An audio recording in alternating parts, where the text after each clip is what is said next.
What's going on, people? This is JD back with another JD Reviews. I had the pleasure of watching the final episode of the Loki series, and I have to say, it is a mind twister. Let's start out how Loki finally realized or was able to control his time slipping, and he was kind of able to put himself in a time loop to go back and to try to prevent the TVA from self-destructing with the temporal radiation.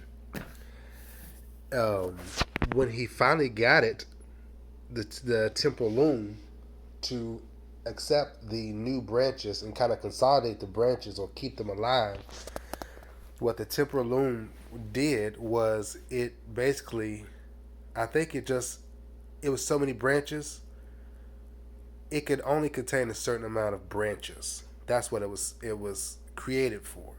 It was not there to create or to hold or weave together infinite amounts of branches.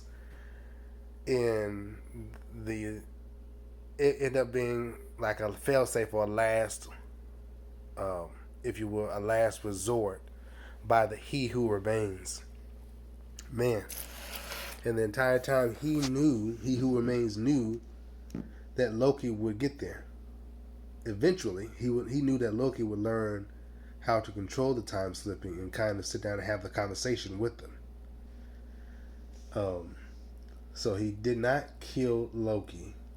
Loki ended up becoming the god of the multiverse because after He Who Remains, what Loki did was he controlled his time slipping, and he dropped Renslayer off in the apocalyptic state where they were in like the first season of Loki, where she was not able to drop off the TVA guide to He Who Remains variant in the 1900s.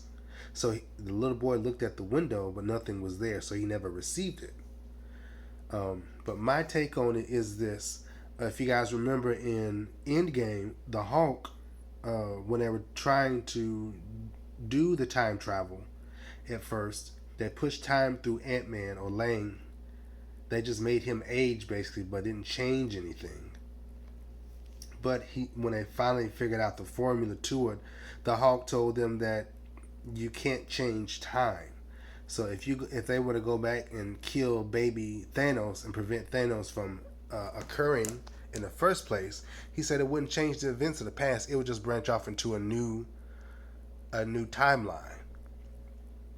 Same with this. I think He Who Remains is still a threat. After watching this, He Who Remains is not gone because he said my variants are so many. He said I can't be stopped. He said the end. I'm the end. Everything is going to always come back to me. That's how I have this set up. I think the sacred timeline is still there, and I think He Who Remains is still in play.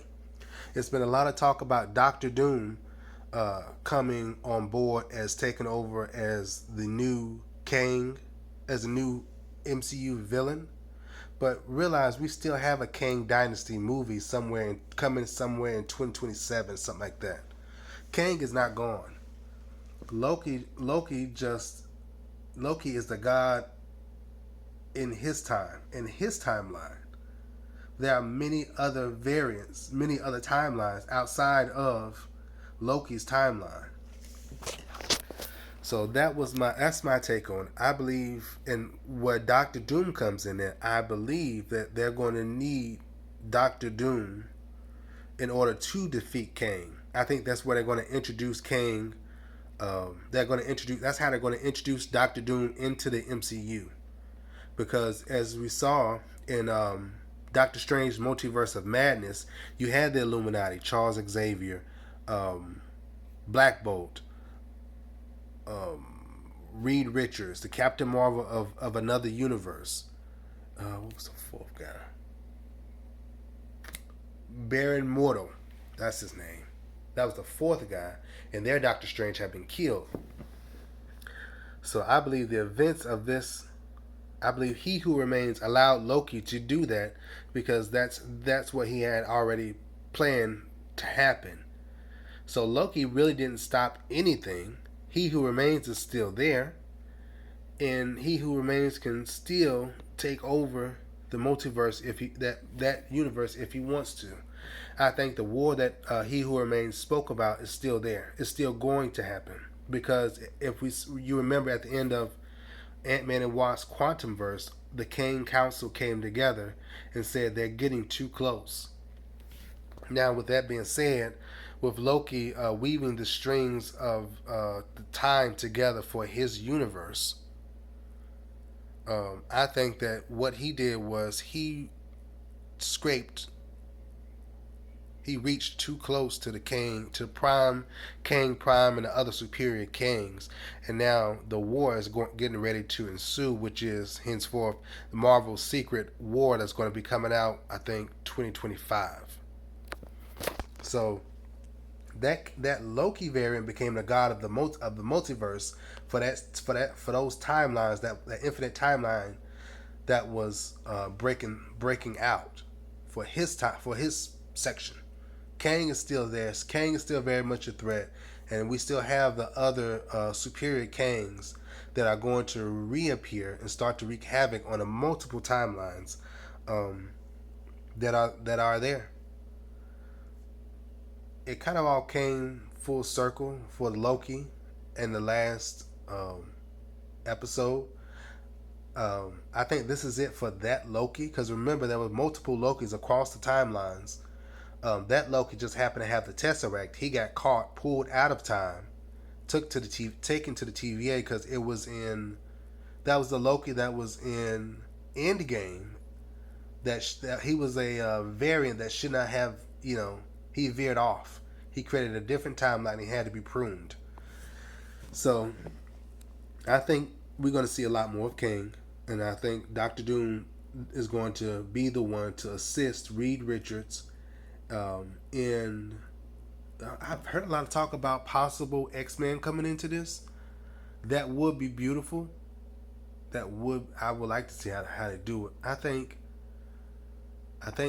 Deadpool 3 might bring in the mutants into the MCU, and then it's all going to tie in together for the Secret Wars in the Kang Dynasty movie that they're gearing up for. So that's JD Reviews. That's my review on Loki, the season finale, series finale. Um, and definitely like, comment, subscribe. If you guys saw it, let me know what you guys thought about it. That's my take on it. Kang ain't going nowhere. Kang hasn't gone anywhere. Doctor Doom is coming to help Reed Richards develop a way to defeat him or imprison him like they did the Kang variant in Ant-Man Quantumverse. All right, guys, thanks so much for watching. Take care. Until next time.